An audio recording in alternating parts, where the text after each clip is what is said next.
Hi guys, welcome back. Um, let's discuss a little bit today about the kind of families we incarnate in, what really the purpose is, because of course, and I'm sure many of you guys already know this, there's the notion of ancestral karma, right? Bloodlines and resolving all those issues and all that karma, and, being the one to break the chain, right? Um, which to me that seems very much so like a last ditch effort to kind of cover up the whatever first of all the craziness that you incarnated in, right? That very long line of whatever type of people, maybe soulless or not, that did all these things, right? And all of a sudden it's been transferred to you, which is normal. It's through genetics, right? It's literally the transfer information through these codes, and now you've incarnated in for the purpose of this lifelong mission of healing that ancestral karma, is what they tell you. But you didn't know that until you kind of finally woke up to it, and you could have gone your whole life through that with some of that, all of that hindrance on you, that you didn't even know was affecting you this whole time, right? Because it does affect you. It holds you back, right? You're already coming into a system designed to, in my eyes, suppress you, suppress your abilities, suppress your memories, right? The whole idea is that you come in here and they reprogram you essentially, or you try to fight your way through, try to learn the rules all over again of this existence that you live in. Meanwhile, you're learning the rules that they give you, rather, right? So you coming in here knowing nothing consciously. Maybe subconsciously you still have it. I think the memories are still there, but they've just been wiped from the upper layers of your consciousness, right? So, and this really came to me, and I wanted to discuss it more when analyzing kind of my own historical background and the location I was born, and the names of my mom and my dad, and it led me to this Tuatha de Danann. And if you study it, there are a lot of connections, right? First of all, the Ireland connection, which this tribe, this Danann, is this female entity, modeled after the Danube River, which the Danube River flows. I'm not sure if it actually goes all the way to Ireland, but the Danube River, I do believe, starts in Germany and flows all the way into Romania, which is where I was born. But this tribe was modeled after, the goddess figure who's also likely Isis, right, after the Nile River, same principle. But it is, I forget the exact folklore of the Irish culture, but is again another goddess that married or had, intercourse with this giant Nephilim, right? This other king who wanted to rule her lands, and she had rule over these lands, and then created this lineage essentially of kings or giants. So it was essentially this Nephilim bloodline, and Danann, tribe of Dan. Dan has the serpent symbolism. The serpents were kicked out of Ireland, right? Were forced underground by Saint Patrick, right? So that all connects, right? It was all the serpent bloodlines throughout Europe that essentially were pushed aside by the eagle bloodlines, which was the Enlil versus Enki phenomenon that was happening at the time. And I'm not as totally informed on this, but there are more details that I'm probably missing in that regard. But that's important because this connects. Okay, so there's these bloodlines, are essentially these former ruling bloodlines, maybe even the reptilian, maybe even the snake dragon bloodlines connected to the dragon bloodlines in China, are still in power, are still in control. They may have manifested in their actual form on the earth, but now they rule through the people, right? They don't make public appearances, but they rule through the people, or rather maybe they even show themselves in people form. from likely underneath our society, right? That's potentially who manages these systems going on around here, right? So that led me to say, okay, well, then okay, my mom and dad's names also trace to this tribe. It's located in this area where this tribe would have been prevalent, where these effects would have been prevalent. The whole goddess worship, the whole kind of Nephilim and demonic cursed lineages that seem to have affected um, my whole family's life, my whole family's lineage. And essentially what this does is it brings fractures of the memory back when you start becoming aware of these things, right? I already realized that there are certain predispositions, certain characteristics, negative characteristics in my family as I've been remembering, and now it's kind of like, okay, well, these are stemming from this certain bloodline, right? These certain traces of bloodlines. And I think it's very important because that makes you sort of realize, okay, wait a second. We were probably incarnated in these bloodlines for the purpose of inheriting these curses, inheriting this trauma. And then you may then ask logically, why? Is it really because I came here to solve that crap, right? Which again, then they're admitting is not actually yours. It's theirs, and you were the hero, right? The savior complex. They always create the savior complex in you, so that you then recognize it in them, and you give credence to them, and you recognize them as saviors as well. Well, no, I think it's quite the opposite. They were creating these curses so that it limited our psychic potential, our remembrance, our abilities to actually intuitively feel our way through this realm, right, and remember,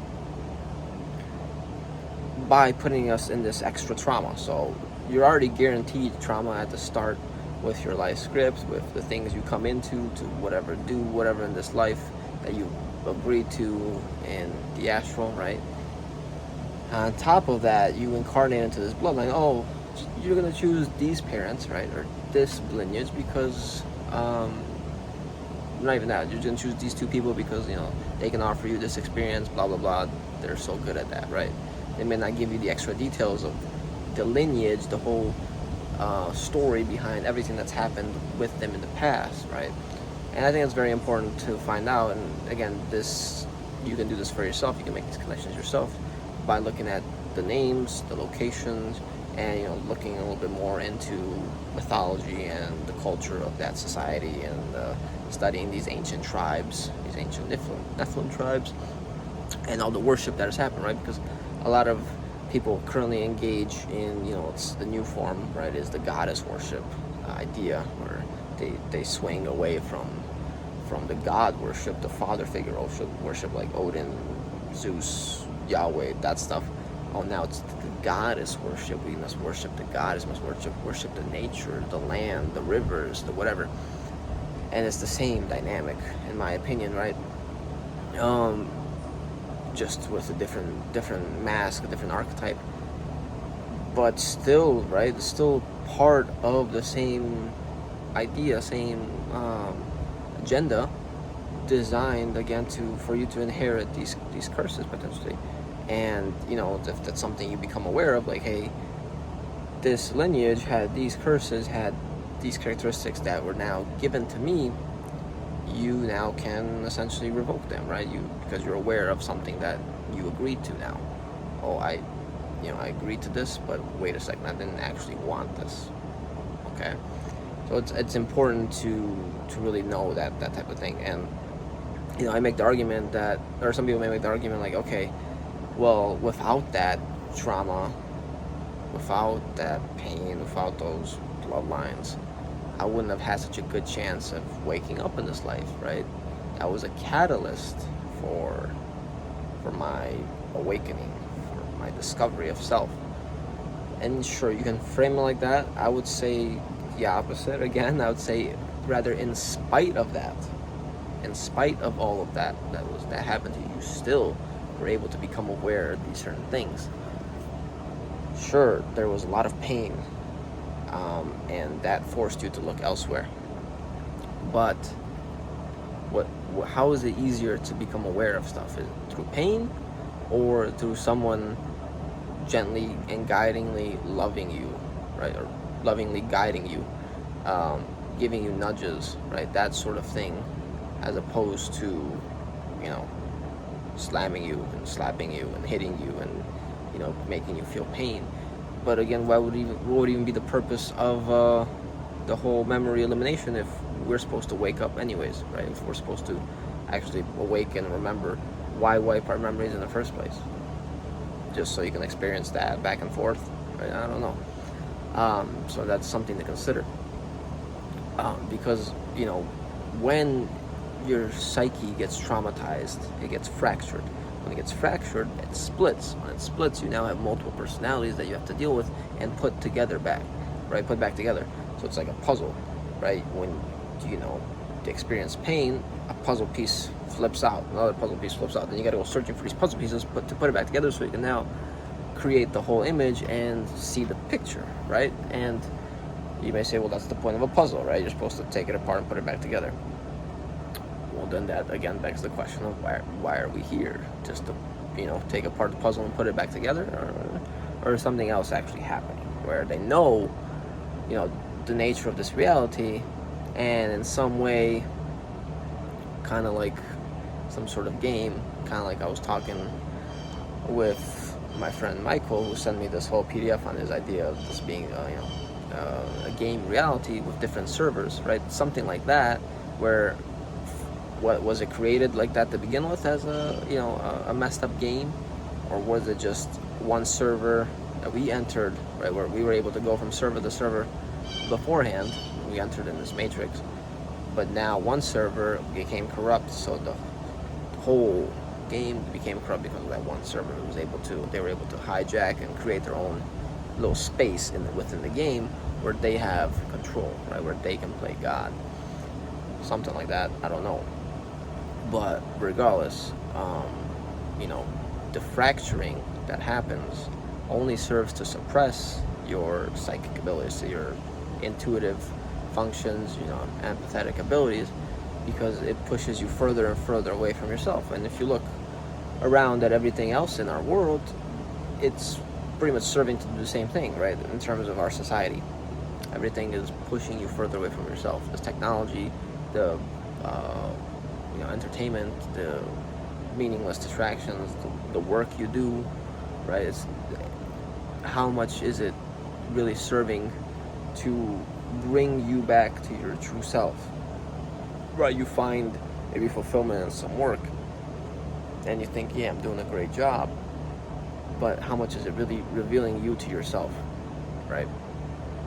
People go 40, 50 years doing one job, doing one thing that, they think they enjoyed, but it never really,